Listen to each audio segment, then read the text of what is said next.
Inserting his backslags. This little cobweb potion, you'll fall into dark devotion. When you think about the state of AAA horror back in the day of 2015, it was so barren. Not to say that there wasn't some good AAA horror at the time, because there was. We had Bloodborne, Dying Light, and Resident Evil Revelations 2. But for the most part, the indie scene was carrying horror. Frambeau, White Day, Monstrum, Massachusetts, Soma, and The Park, just to name a few. It's why when it came to AAA horror, Until Dawn was so welcomed.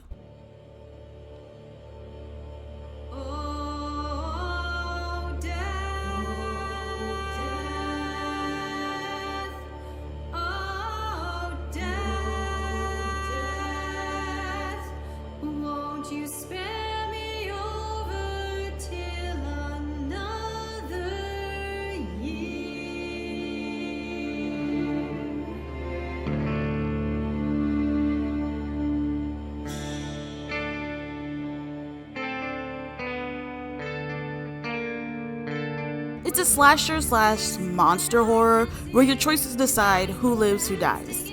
Everyone loves a good choice game. Until Dawn, in particular, made everyone remember that actions had consequences, character relationships mattered. It wasn't all about playing the smart choice. Unless you liked the drama and chaos, then you were in fact rewarded with the wildest consequences to your actions. Until Dawn starts with a prank gone wrong, like they always do, with Josh's friends taking advantage of the fact that Hannah, Josh's sister, has a crush on Mike. I guess they were gonna record it, and knowing them, they probably were gonna post it online. Hannah, distraught, runs out of the cabin, and her twin sister, Beth, goes to find her. For whatever reason, nobody else does. Not even Sam? Regardless, Beth and Hannah are chased through the woods by something, and that chase ends with them falling off of a cliff to their deaths. However, their bodies are never found, so they're just presumed missing. Now, a year later, Josh is inviting all of those same friends back to the cabin that their friends disappeared from, and everyone's just like, yeah, okay. No, to be fair, it's mostly their guilt playing into the decision. They're pretty bad friends to each other. It's a wonder how they even like each other enough to consider each other friends. However, they don't really have time to unpack all that, because the same thing that was chasing Beth and Hannah that night is now chasing them. And to make matters worse, there's some Dollar Tree John Kramer on the prowl. One that's taking credit for Beth and Hannah's disappearance.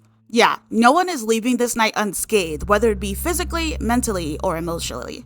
I wanted to do Until Dawn solely since it had so little characters before diving into another thing that had a lot of characters.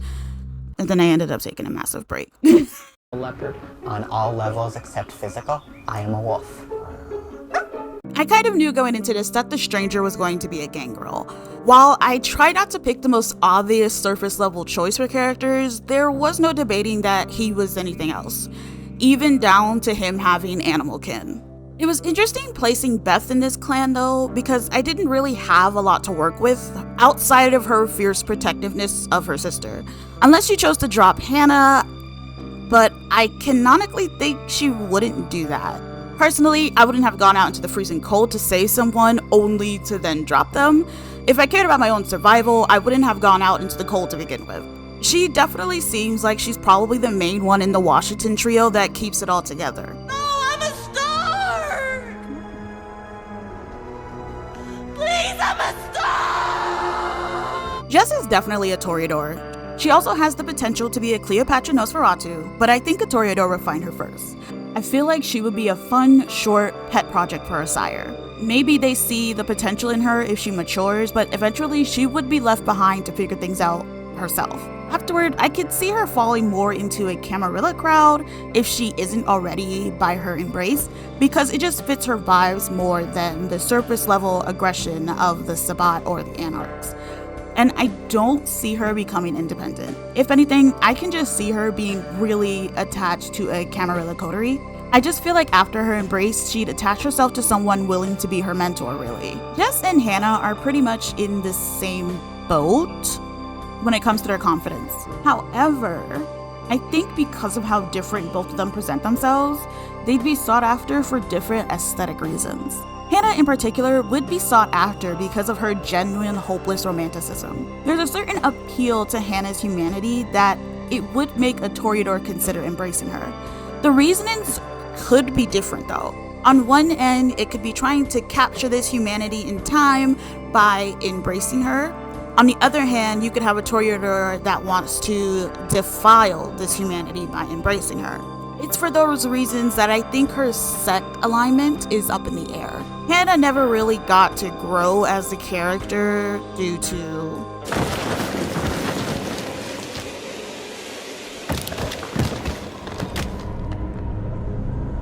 UGLY, you ain't got no alibi, you ugly. You ugly. Technically, Mike does have Toreador vibes, but I don't like Mike, so he's getting the Cleopatra treatment. I wish you well. In hell. If you had to choose between Jess and Mike, I think Mike would be dragged into the sewers before Jess. For those that don't know, a Cleopatra is a sort of up prank some Nosferatus do to people who they feel are too conceited or cocky in their appearance. So they are humbled. Actually, to be honest, it could be as easy as someone just being generally seen as gorgeous by a lot of people. A lot of Nosferatus who pull the Cleopatra thing tend to be driven by jealousy, especially if they used to be beautiful themselves back in the day. Mike's name would definitely be thrown around on campus and get him on someone's radar. Maybe a Nosferatu that used to be a cunt back in his day and is jealous that Mike gets to keep being himself. Or maybe a Nosferatu who's had experience with people like Mike. There's an endless list of possibilities, even one that has a Nosferatu thinking that Mike looks like a lover they had from long ago.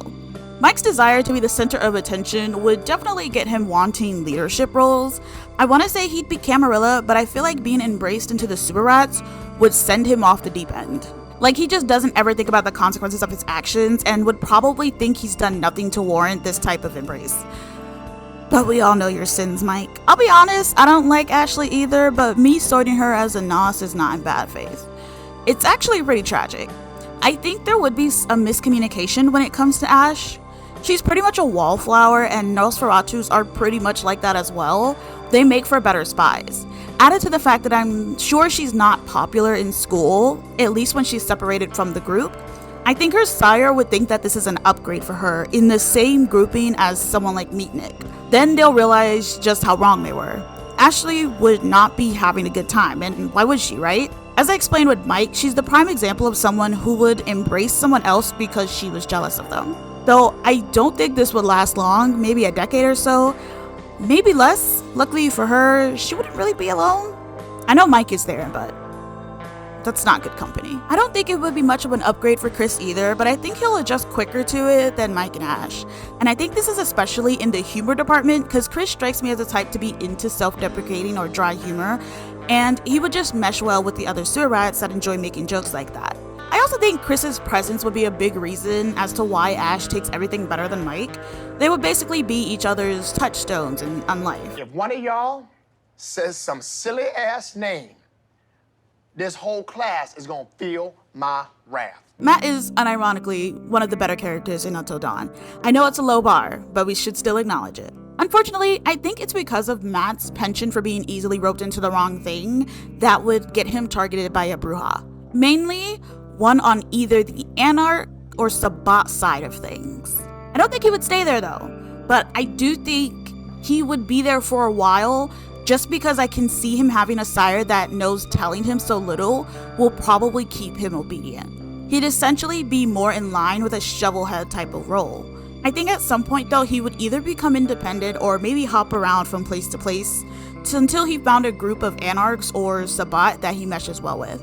That, or he ends up not being able to kick a bad habit and join up with the Camarilla and just ends up being their errand boy for a long time before he gets his shit together. Somebody lied to her several times and told her that she was fly, hot, and sexy and beautiful, and she's nothing like that. She's nothing of the sort. Emily is another favorite of mine, and she's one of the characters that's really easy to sort because obviously, she's not really a Ventrue in their most stereotypical form simply because she clearly values her own merit over bloodline. Would she grow into that as time went on? Obviously, but what Ventru would pass up the chance to tell you about how they personally pulled themselves up by their undead bootstraps. Additionally, Emily is going to be very much a climber within whatever sect she joins, but especially if she's Camarilla. Ventru, and by extension, the Camarilla value age over merit often, and she would not play by that. Maybe at first she wouldn't be down for killing or even setting someone up, but once she's got some experience under her belt, she'll sing a different tune. Emily's honestly got a bright future as a prince if she plays her cards right. No more saying cuss words, guys! It's inappropriate and violent! This is another obvious choice for me because trying to save and redeem her friends is her entire arc within the game. When she realizes what's happening, she basically wants everyone in one place when help arrives, and that includes Josh. There's nothing really else to say about Sam other than she's altruistic and adventurous. I feel like she would mesh well with her sire because of it. Because of her personality, she would practically charge herself with watching Josh or any of the Washington siblings for that matter, since it seems like she was closer to them than the others. Though I feel like by extension, she would still have a strong soft spot for the others though, and she would want them redeemed in their own right. Even Mike, who is, as I put it, going off the deep end. I'm nodding like I understand, but I'm not so sure I do. Shout out to Josh for being another easy sort. As if he already wouldn't have been on some Malk's radar, him being given the wrong medication and his condition being worsened would have made him a lighthouse. It's hard to tell just what becoming a child of Malkov would do to him because every Malkavian is different, you know? It's a coin flip that maybe his condition would worsen, or maybe there would be some clarity allowing him to have better control in his own body. Additionally, that coin flip is a major influence on who he would be aligned with, if not independent. I personally just don't see Josh as someone who is a lone wolf. I feel like even in Unlife, him and Chris would still be the best of buddies. That goes for him and Sam, as mentioned earlier, as Sam will want to make sure he's not getting into too much trouble. In Josh's route, I don't see Beth and Hannah being vampires for obvious reasons. And while it would not be wise for him to keep seeing the twins, he probably would still want to keep in touch with them. Funny enough, I think this is another coin flip because that would either end with him killing them, embracing them, or neither and just having them as normal touchstones.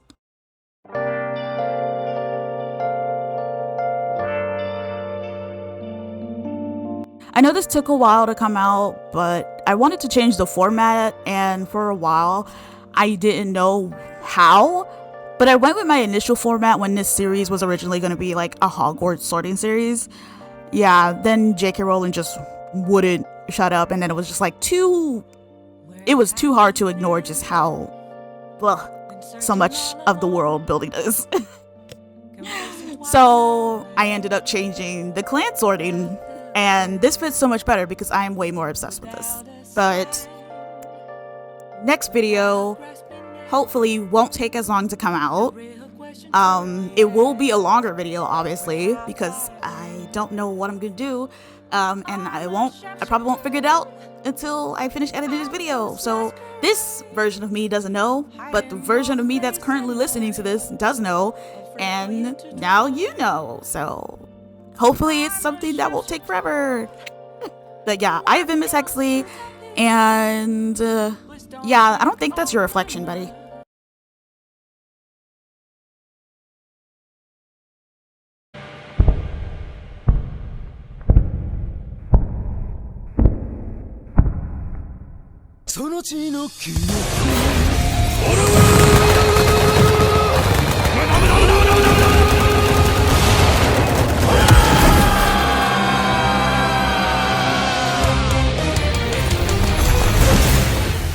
So why would I waste my goddamn time